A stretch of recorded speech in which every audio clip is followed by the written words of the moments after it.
to the first module that we are going to discuss, core HCM functional. Okay, core HCM. So maybe in Workday we call it as core HCM. In Oracle or SAP we call it as core HR.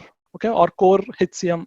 HCM is again human capital management, or it can be also defined as HR, human resources. Okay, so why core HCM? Why core HR?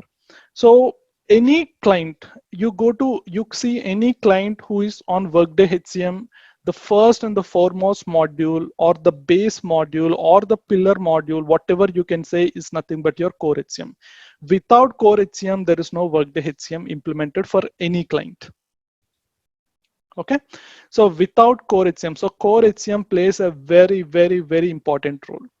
And it also kind of adapts you to certain functionalities where you can use certain functionalities in other modules as well. Okay, so first we'll discuss about core HCM and then recruiting, and then I'll also tell you what are the other modules that we have in Workday. Okay, so first point here is HCM core concepts and navigational basics. So core concepts is something like when these guys who have developed Workday, they have started developing Workday seeking certain things into mind, like they have kind of an object oriented module.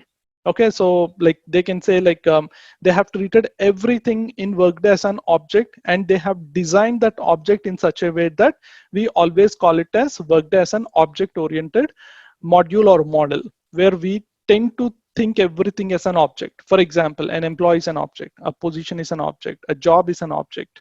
Okay, compensation is an object. So everything is an object. So that we are going to understand as part of your core concepts.